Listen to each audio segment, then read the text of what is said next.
What steps should someone take to start developing delayed gratification when they constantly give in to instant gratification? Well, okay, imagine, I know the answer to this to some real degree because I had graduate students in particular who I picked because they were very smart and often very creative, but sometimes they weren't very conscientious. So they had a hard time delaying gratification. And so, well, I would say if you would like to discipline yourself, which is a very good idea, you need to pick a direction. Pick a direction you want to go first. Pick a goal you would like to attain. And a medium to long-term goal. You might imagine something you need and want, some attainment that would motivate, whose pursuit would motivate you. And you can ask yourself that. It's a good question to ask yourself in general. It's a very good question to ask yourself is, if you could have what you needed and wanted, what would that be? And that's a meditative question. You don't want to force an answer out of yourself. You want to ask yourself that like you would ask someone else. If I could have what I wanted, what would that look like? And you can ask yourself that in a more differentiated way. If I could have the relationship that I needed and wanted, if I could have the friendships, if I could have the job or career, if I could have the educational pathway, if I could adopt civic responsibility in an optimized manner, if I could engage in some creative enterprise, if I took care of myself properly, if I regulated my susceptibility to temptations, what would that look like if it was optimized? And then that sets you up a goal that has some motivational force. This is worth doing. And then you might find, well, you don't do it anyways. And then I would say, well, that's because you're biting off more than you can chew. The next goal is to take your goal and to fragment it into micro goals until you find a micro goal that's small enough that it still presents some challenge that you will do. And so I've become, one of the things I'm known for, I suppose, is my advice to people to clean up their rooms. And the people who think I'm their enemy laugh about that rule because of its simplicity, let's say. But the only reason they think it's simple is because they've never tried it. It's actually extremely difficult. And it was very frequently the case that, well, it's very difficult to put your room, your office, your bedroom in order. I mean, you think about your bedroom, hypothetically, let's say you're married, you share that room with someone else. Is your bedroom in order? Really? And I don't just mean, is it neat? Maybe it's too neat. Maybe it's too orderly. Maybe it's too sterile. Maybe it's too bare. Maybe that characterizes your whole bloody relationship. Maybe, really, and maybe that is genuinely reflected in the state of your room, because it's very probable that that room is a microcosm of your marriage. It's highly probable. And so what that would mean is to organize that room would require the organization of your marital life, not least because if you want to put that room in order, you're going to have to negotiate with your wife about how that's going to be done. And while you're making that negotiation, even in relationship to the micro details, you're going to encounter almost everything that's wrong with your relationship. And so, you might ask yourself when you walk into your bedroom, I hate this bedroom. It's like, you should really think that through. And then you need to think through what you would need to do so that you love that room. Or even more complexly, so that you both loved it. Because that's a tough thing to attain, boy. Because you're going to have differences in taste. You're going to have differences in orderliness. There's all sorts of things that you're going to have to negotiate in order to make that room you both inhabit jointly desirable. Anyways, you set yourself a goal. Ask yourself what goal you want to set. And then break the goal down into steps that are small enough so that even someone as pathetic as you could manage them. And that requires a tremendous humility. It was frequently the case, for example, with my clients, that I would do an analysis of their situation in life, and let's say, just for the sake of argument, that someone was 30, living at home, in the bedroom they grew up in high school, in a complete bloody state of disorder, both moral and practical. And one of the relatively simple steps that we might agree upon with regards to moving forward is the person might think, well, I'm 30, I'm really immature, I haven't taken any responsibility for my life, my mother still makes my bed and cleans up after me. It's like, well, why don't you just start with that? Because you're not going to just fix your life. Why don't you just try to clean up your room like you're a mature 14-year-old instead of a dreadfully dismal 30-year-old. And so, first of all, it's really hard for someone, even if they're desperate, to admit that that's necessary, right? Because it's so bloody humiliating. Really, I'm so damn useless that my basic goal is going to be to clean up my bedroom. It's like, well, looks like it. And actually, it's worse than that, because then you ask the person, you negotiate with the person, they say, well, I'll try to clean up my room. Then they come back the next week and they say, I had one client, this was so funny, he's going to vacuum his rug. That was his goal for the week. He just had a child out of wedlock, and he was afraid that he was going to be a very bad father, which was a very realistic fear. And so he wanted to put himself together, and so that's why he came to see me. And he lived in this squalor, and one thing we decided to do was that he could vacuum the rug, which he hadn't done for like 12 years because his mother would do it. And so it was so funny, it's so unbelievably comical. He went and got the vacuum, a stand-up vacuum, an upright vacuum, and he brought it into his room, but he didn't bring it all the way in.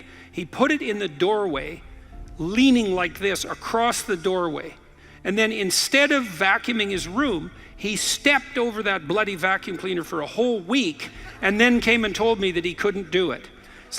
It's not surprising to me at all, because you think, well, that's such a trivial thing. It's like, if it was such a trivial thing, he'd have a clean room. It's not trivial at all.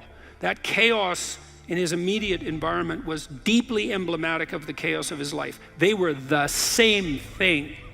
And so for him to even begin the process of bringing order to chaos, which is a divine process, by the way, and the highest moral requirement, he had to be willing to face the catastrophe, the chaotic catastrophe of his life. And he hadn't done that for like 30 years. Why was he going to start that week? Just because he said he was going to? It's like, good luck. So what you do as a therapist in that situation is you just make the task smaller until you find a task so small, but still moving forward, that the person will do. So I might have said, I don't remember the particulars of the situation, I might have said, well, do you think you can get that vacuum cleaner? Do you think you could move it out of the doorway into your room? That's all you have to do this week. Do you think you can do that? And I'd say that and offer that without being contemptuous. Like, you have to be very careful about such things. And I know that this is more complicated than it looks. And I also know that the first step taken towards the domination of chaos and its transformation into order is a cardinal and difficult step. And so you can make it small, and that's fine, it'll still work. So I might say, well, just move the vacuum cleaner inside your room. And then I would also say to someone in that situation, don't do more than that. If the agreement that you've made with me and with yourself is that that's enough, abide by the contract that you've written with yourself, and allow yourself to be grateful for the fact that you had the courage to take even a single step forward. And don't push your bloody luck, because maybe you'll have a brief fit and vacuum the whole rug, and then you'll be so annoyed at how you've destabilized your entire life that you'll redouble your attempts to make a mess, and the place will be more like hell than ever for 2 months. It's very probable that that sort of thing will occur if you break the contract you've set with yourself. The upside of this is, because you think, oh my God, that's so dismal, I have to start that low. It's like, yeah, probably, especially if it's a real difficult thing you're trying to sort out. You have to start as low as you are useless. And that's low. So, but the upside is that progress accelerates. It's not linear. And so if you take once you take the first step, the probability that you'll take a slightly larger second step increases, and that increases non-linearly. And so once you get the ball rolling, so to speak, once you start pushing the rock uphill, you can do it faster and faster. And so even if you have to start in a very humiliating manner, that doesn't mean that's where you'll end. One of the things that Tammy and I learned to do, and this was a consequence of me being trained as a behavior therapist, is, we'll just take an example that maybe I was trying to learn how to compliment her when she dressed nicely. And maybe the fact that I wasn't good at that was manifest in the fact that she'd put some effort into her dress, and then I wouldn't respond in the appropriate manner, and that would dishearten her. And I don't particularly remember that exactly happening, but it'll be a perfectly reasonable example. And so then she would be displeased. And then the question would be, well, is she displeased because I'm too stupid to offer a proper compliment? Or is she displeased because she's so needy and lacking confidence that she needs a compliment that would go beyond the ordinary? And the answer is, what the hell do we know? Could be one or the other or both. And so what's a possible solution to that? And one possible solution would be, okay, if you do put some effort into your appearance, or I do, we could reverse the situation, but if you put some effort into your appearance, and you would like to hear from me exactly the words that would reward you for doing that and provide you with the confidence to attempt it again in the future, what would those words be? You look good without a beard, dear. Thank you. You're welcome. Yeah. Very funny. Very funny. And then you can say, well, if you tell me those words, I will repeat them back to you. And then the person who needs the words might object, well, that's false, it's superficial, it's artificial, it's not spontaneous. And if you really loved me, I wouldn't have to tell you what to say. It's like, well, all of that's wrong. It's like, just because I love you doesn't mean I'm not stupid. And so, in fact, I love you might even be evidence that I am, in fact, stupid. So like, help me out here. I don't know what you want, and maybe you could just tell me, and then I'll tell you what you want, and I'll do it stupidly and badly. But I'll be slightly better at it the next time, and maybe if you let me practice 50 times stupidly and badly, I'll get reasonably good at it, and then that's something that we'll be both good at for the rest of our lives. And that's something worth knowing. If you imagine you're upset with your partner because they haven't delivered something to you, whatever it is that you want, and then there's two questions that arises, right? Are you just like immature and greedy and self-centered, or are they useless and incapable of delivering? And neither of you know, and you have to sort that out. And then you also, as the injured party, let's say, might regard it as a moral necessity on your part to indicate to your partner exactly what you want, is to tell them. Like, it looks to me like if you did this or said this, then that would satisfy me. And then you might say, well, is that reasonable? Do you feel that it would be reasonable for you to offer that? Would you be willing to offer that? Am I pushing you too far? Those are all things that have to be sorted out. And then you can practice that, and you can practice that with the resolution of every dispute that emerges. If you're willing to take to yourself the responsibility of communicating to your partner your conditions for satisfaction, it means you have to admit them to yourself too, which is also very difficult. And then you can help your partner take stupid incremental steps forward, in the direction that you'd like to see expand, and then you can get better at that. And it's unbelievably useful. You can get better at how you have dinner together, or breakfast or lunch. Those things repeat every day, so they're very important. You can get better at how you greet each other when you come home. You can get better at the routine that you fall into, let's say, when you go to bed at night or when you wake up in the morning. All these things that repeat, because that's your life, the things that repeat.